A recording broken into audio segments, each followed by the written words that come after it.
Welcome here to Misano, where we have just witnessed another stunning edition of MotoGP for 2020. Franco Morbidelli is a MotoGP race winner for the first time. Just truly exceptional. We thought it was going to be a Yamaha lockout. We thought it was going to be Quartararo versus Vinales, and it was not the case. Joining Morbidelli on the podium here today, Pecco Bagnaia, recovering from a broken leg, and in third, Joan Mir after some comeback. Where do we start again? Never enough time, Simon. What have we witnessed here today? I mean, it's just fantastic, firstly, to see another new race winner on the top step, and particularly Frankie, after everything that's happened in the last couple of weeks. I mean, that horrifying crash, what was it, 4 or 5 weeks ago in Austria, to this, just incredible. Yeah, he's class, isn't he? Yeah. And as I said in Parc Fermé, I think it'll be a very popular win because he's such a nice guy with it, you know. And I think I mean, we saw how fast he was at Brno as well.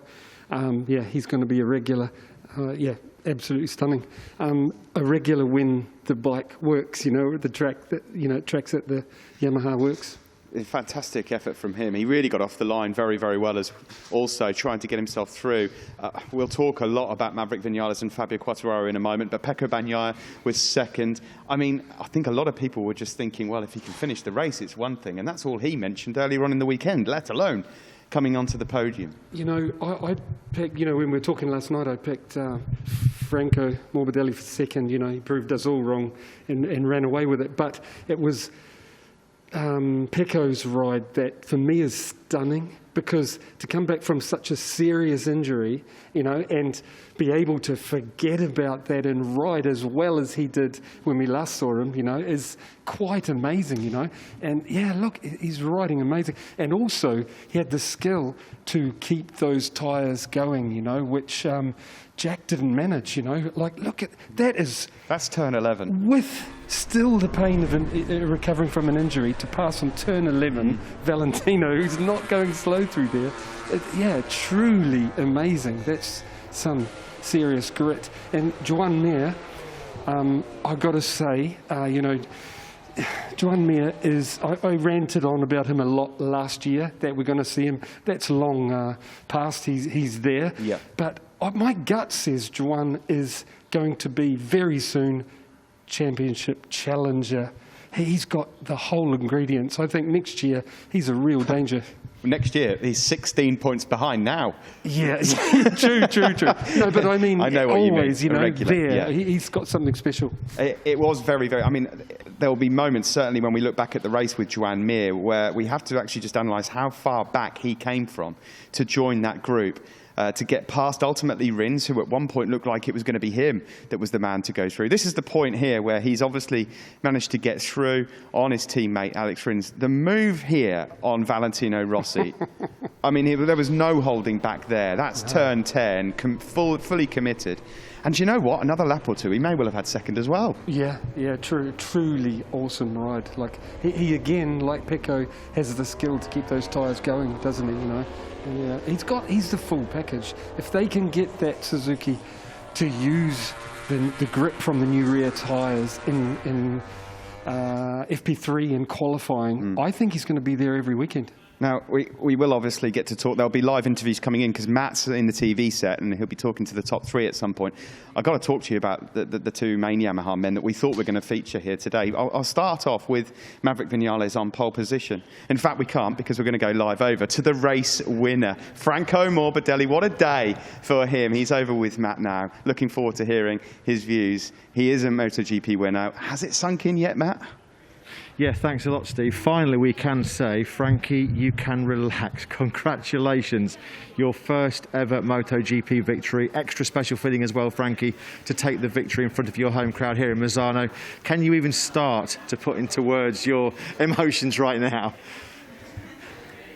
Yeah, as I said before, I'm full of emotions, and we can reassume them just with happiness. I'm very happy at the moment. And I think I will be for the next 24 hours, 48 hours maybe. It was a great weekend. I had a good pace. I felt strong, and in the race I got a good start. And I had Vale in the beginning, putting pressure over me. and but I felt good. I felt that I could handle it, and I felt that I could do my own pace. And then I saw that I was pulling away, and at that moment I felt great. And then after that I was all alone in the last 10 laps, where we're just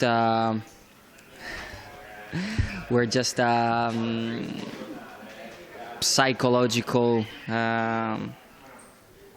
moment, and I had the chance to think about many things, and I had the chance to think about all the people that has been working with me and all the people that has been helping me throughout all my career, which has been quite short and steep, because just 7 years ago I was racing here in the Italian Championship with the Stock 600. So I had the chance also to think about that. And I just can say thanks to all the people that made this career so steep and so good. I wish to continue many more years, but so far it has been a really nice journey. You managed the whole race, Franco, absolutely perfectly, but like you said at the start, Valentino was putting a lot of pressure on you. It's never easy when you see plus 0.46 on your pit board. How was it knowing that the boss was right behind you? Yeah, you're right, it's never easy. I always train with him, I always fight with him at the ranch with pocket bikes and everything, but in the World Championship is a little bit different, because also you see all the flags, all the yellow flags waving when you pass through, so you understand that he's there, and he has a lot of mojo from the crowd, and you can see it and you can feel it, but I said to myself, just relax, do your pace, and then see what happens. And actually, it came out good. So I'm really proud, and I'm really thankful. And one person, of course, who has helped you so much has been Valentino himself. He's believed in you. He gave you your chance to come into the World Championship. I mean, what would you like to say to him after this special moment? Well, in these moments, when I say that I need to thank all the people that has been working and believing in me, for sure on the top there is Vale, and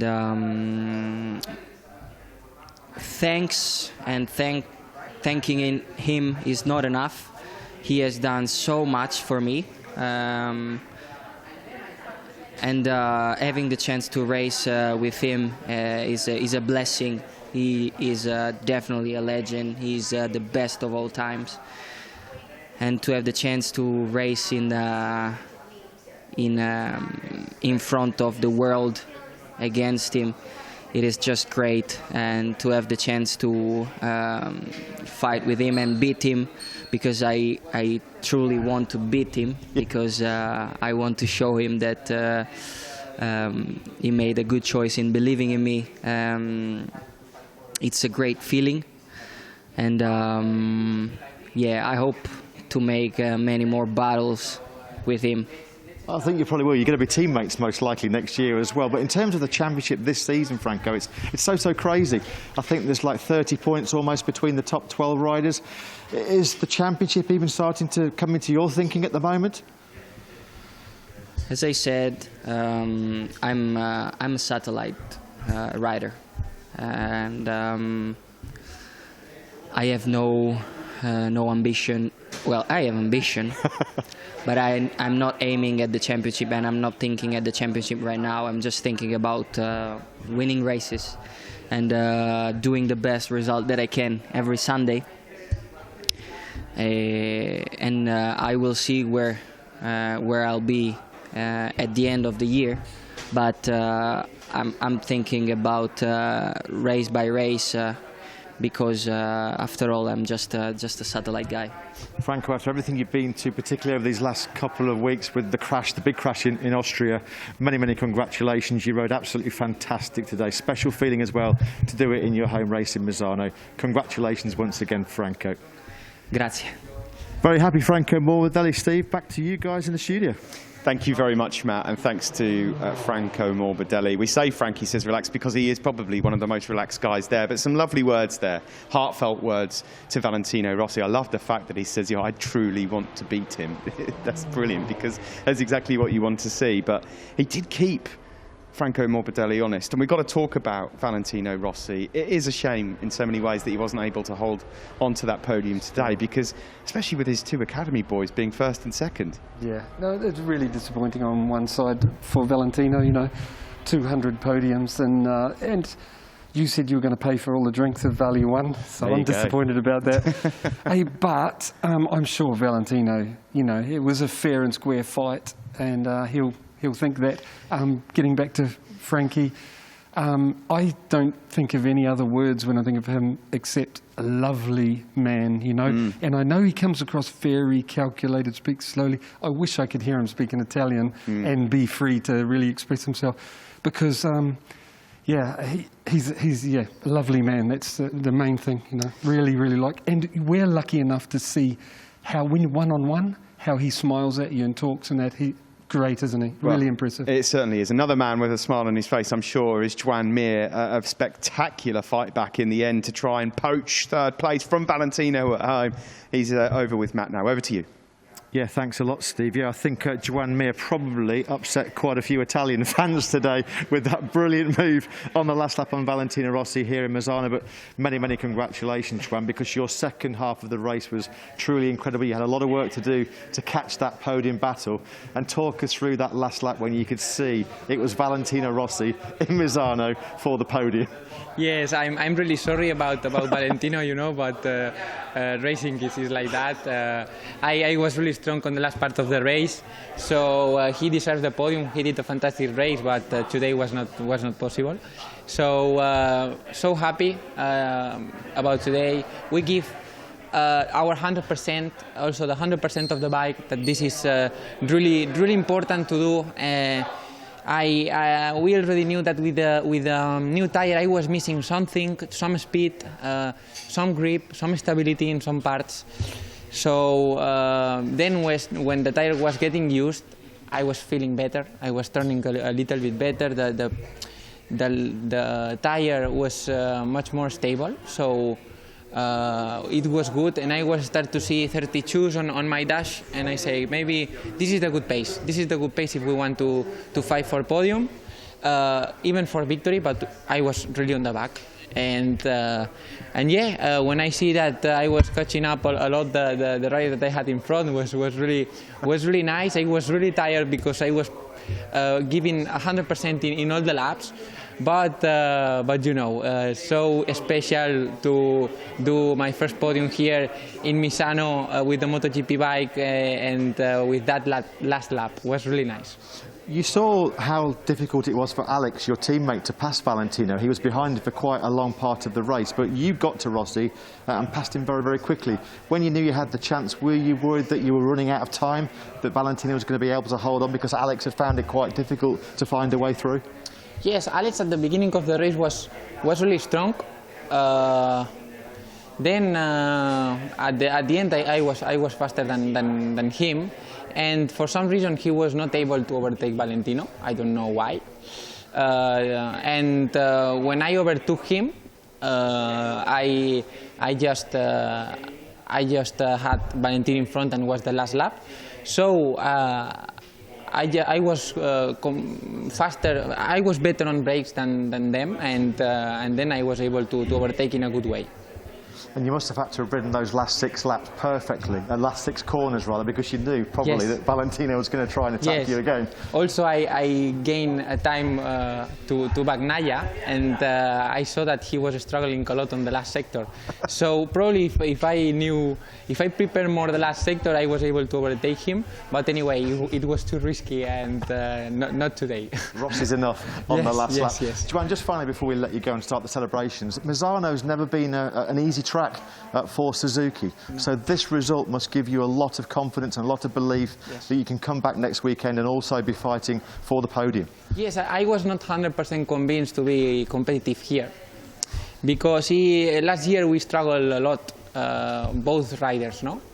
So today I'm so happy. It's like I give out some weight inside me because I didn't know in what position we've been. No, I saw on the practice that I was really consistent and the pace was really good. But you never know.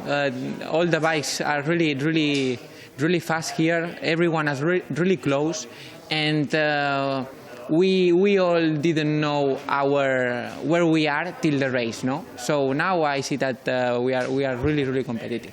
Congratulations again, Joan. I think to pass Valentino Rossi on the last lap of any race, let alone in Misano, is one of the hardest things ever in MotoGP. But you did it, a brilliant third place. Congratulations, and we'll see you again in 5 days' time. Thank you very much. Bye-bye. Back to you guys in the studio.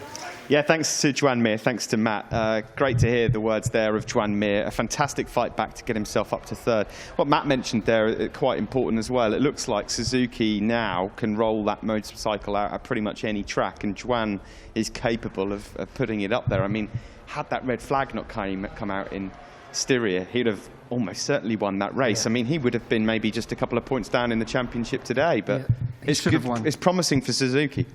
Yes, I'd like to repeat, I still think they're missing one piece, and he mentioned it in there, and that is when the tyres are good, brand new, they are missing something. It's when the tyres drop, that the others drop more, and I think if Suzuki can fix that, it will happen what I predict, and that's, the Suzuki boys will be fighting for the championship. That young guy, I think he has everything to repeat. He's super clever, as you saw, likeable, talented and driven.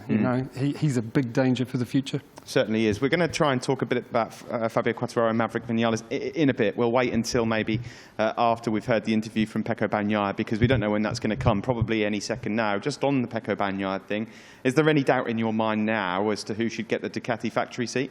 No. Well, the thing is, they've got a couple of races, and if I was Johan Zarco, I just would have gone, that Ducati factory seat just moved one step further away. Yeah, there's another race, and then maybe Catalonia. I think it'll be decided after the second race here, but no. I mean, and plus he's Italian, and he's looking like the best candidate, so, It just shows, doesn't it? Because the form before he broke that leg, so unfortunately when we were in Brno, in Jerez, it could have been another 20 points there for him as well. So he sort of managed to come back from injury and still maintain that speed, which is really impressive. I think that's stunning, because I know what it's like to come back from injury. That was a serious injury. He spent a lot of time at home. I think it really affected him. He's mentioned it a couple of times. And to get back on the bike and ride it like he did, with big bravery and, you know what I'm saying, he didn't lose any speed at all. I'm super impressed. Not everyone can do that. We should just point out as well at this moment in time that although we barely mentioned Andrea Dovizioso today, he is the World Championship leader at the moment. Yes, and we haven't seen Andrea for a little while, And guys, it's the future, isn't it? These young guys, like I always say, and Andrea's got to. It's getting harder and harder, isn't it, to win a world championship when these guys are just upping the pace, the young guys. Quick thought on Jack? Oh, Jack had all of the pace, especially in the beginning. But to me, I'd love to go and ask the team and find out, but to me, it looked like once those tyres dropped down, he couldn't maintain the same pace, but he had the pace for sure. So hopefully they can figure that out for next week, why the tyres are dropping like that. We're still waiting for the interview to come through from Pecco Bagnaia, so for now we'll try and delve into a little bit more about what happened to the other Yamaha guys. Unfortunately, another disappointing day for Maverick Vinales from pole. Hugely. Like I always say, and I've said the last 2 years, Maverick, I'm a big fan of his riding. He looked extra special here from FP1. Absolutely beautiful to watch. And then you get to Sunday, and it falls apart again, so super disappointing. I was hoping today was the day and he was going to win. I genuinely was. Do you think the moment when they arrived to the grid and there seemed to be a problem, would that, as a rider, have got into your head, or was it depends on No, who you are? It shouldn't. Genuinely, you go like it's not your problem. You hope they can sort it. Just step away, be calm. And they would have told them it's all fine, it was some spray, so no, it should not have affected him. Well, we'll have to find out what Maverick has to say. He has mentioned before he struggled often when it comes to races following Moto2 and Moto3 with a Dunlop rubber dam, but who knows until we find out. It looks like we're just about ready to cross over into the TV set now then and catch up with the man who finished in second place today. I don't think many people had this one in their accumulators. Ducati were not expected to finish on the podium today, and of all the men to do it, Pecco certainly wasn't expected. An outstanding job from the Italian, and he's now live with Matt. Yeah, thanks, guys. Pecco, I feel like we should have been having this conversation a few weeks ago in Jerez when you looked so strong and were about to take your first podium before we know what happened. But today, here you are, 5 weeks after that serious injury to your right leg in Brno, celebrating your first podium in Misano, of all places, in front of your home crowd. How special is that feeling right now? I'm very happy to have started again from where we have lived, because after the first day that I was thinking more on the leg to try to understand what I was having to do for don't having so much pain on, during the race, I started then the FP3 to push again, and everything have come to me more easy. Also the Q2 starting from the front, the second row, but I was not expecting to finish on the podium because the leg was pain. I had a little bit of pain during these days, and I was not thinking that I was able to make a podium. But then when I see this morning that in the warm-up I was strong and I was fast with my pace, I started thinking that it was possible to finish in the top 5. And then in the race, after the first 4 laps that I was strangling a bit with the tire, I started pushing, and I was recovering all the gap from the riders in front. The only problem has been the last 4 laps that I was struggling a lot with the leg. The change direction, also the right corner for the curb was very difficult, was very strange for the leg.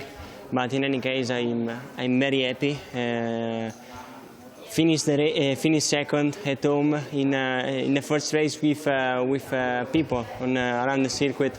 It's something incredible, and I want to dedicate this podium to all the people that have helped me in the last 5 weeks, because they have done an incredible job. We have done an incredible job, and I'm just to be very happy. It looked like at one stage it was going to be the dream podium with Frankie winning, you second, and Valentino possibly in third place. I want to go back to a few laps from the end of the race when you made that incredible move at turn number 11 on the boss. How did you see that one? I was the stronger today in this fast corner, because my bike was very strong on the straight, and I have tried to make everything clean. But I'm in the last when I passed the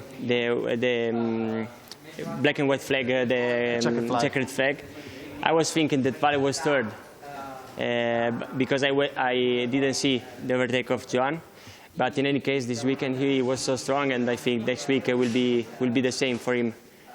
So maybe for him the 200 podium in MotoGP will arrive next week. Of course, your main target right now, Pecco, is to get yourself back to full fitness and be fighting at the front in every race. But looking ahead also to 2021, we know that Ducati have still got some quite big decisions to make in terms of who will be partnering Jack Miller in the factory team next year. Has today's result, do you think, made Ducati's decision that little bit easier? I hope. What I want to say is that in Pramac I feel very, very good. Everything is incredible, and the bike is the same of the factory Ducati. So Pramac, I think this year is like a different factory team, but for me the ambition from where I was young is to arrive in the factory, in a factory team in Ducati, in MotoGP. So if I will have the possibility, for sure I will try to enter. You're great friends, of course, with Franco in the academy. Of course, we know how much Valentino has helped you. How special was it today to stand on the podium with Franco? You guys are great friends. You spend so much time together away from the circuit. He's incredible. I think that Vale, Ucho, Carlo, our trainer, Gianluca and Albi and Babi, that are the crew of the academy, are doing an incredible job with us. Joan Mir almost wrecking the TV set in the background. That's the first mistake he's made all day. I think they are doing an incredible job with us, because if you see, all the riders in the academy are doing an incredible job. So I'm very happy to be a part of this family, and we are pushing each other. So every day in the gym, doing motorbike training, we are pushing us every day. So it's something very nice, because we have a lot of respect for us. So it's something very nice, very positive for all us. Pecco, to see you walk into this TV set holding your crutches there, it's a truly astonishing result to be on the podium just 5 weeks after breaking that right leg. Huge, huge respect and huge, huge congratulations. Thank you. Well done. Thank you very much. Back to you guys. Very much as ever, Matt, and well done to Pecco Bagnaia. That the more that you think about this, the more this one sinks in, the more unbelievable this result is going to end up being. I just want to quickly mention as well, Simon, there was a point last year where Pecco had to hit the reset button with Pramac Ducati. It wasn't working at all. I mean, this is a complete transformation. Yeah, that's a really good point, you know, because he came out of the starting blocks at Kuala Lumpur in Sepang and was one of the fastest guys, if not the fastest, you know, in his first test, and then never showed much the rest of the year. But it just shows that these the rookies coming in need a year to settle in. Yeah. You know, I mean, it always has been like that, and it's sad if they don't get more than 1 year, you know. And speaking of that, apart from pointing out that Pecco's another, you know, one of those same ingredients, good fella, like sharp, intelligent, you know, and talented, driven. You've seen how driven, you know, like to come back with that injury and pass the boss on the fastest turn on the circuit. But I'd also like to say, people will look at this podium and, you know, if they get a print off and go, oh, gee, MotoGP, look at the podium, that's an odd one. I wonder what happened. No. This is the future. These guys and 3 or 4 other young guys in the paddock, this is the future, you know. They're the fastest guys. Absolutely. What you had there today was 2 former Moto2 world champions on the top step and a former Moto3 world champion. I quite agree. It's an exciting future with more to come as well. We won't spoil the result for you in Moto2, but if you watch that back, you will quite clearly see that there's a few more promising talents on their way in as well. We've got to talk about Fabio Quartararo before we leave this, because the 3 guys will be coming into the press conference room shortly. The nightmare continues with Fabio. Today just didn't go wrong from the moment the lights went out. He got swallowed up, didn't get off the line at all well, swallowed up into turn 1. Do you feel as if maybe he was just not comfortable in the position he was in, maybe a little impatient, because it took him a while to get past Maverick Vinales, and then he still had 3 bikes to try and catch at front? He spent most of the weekend on the hard front, and I believe if we're looking there now, hard front. I mean, he said after qualifying that he lost the front in about 4 corners, and I went, oh. And then he ran the hard front in the race. I think that at least partly, you know, was the reason, you know. I think it's called him out, you know. It was just simply ran out of a grip there, you know. I don't think he did anything wrong.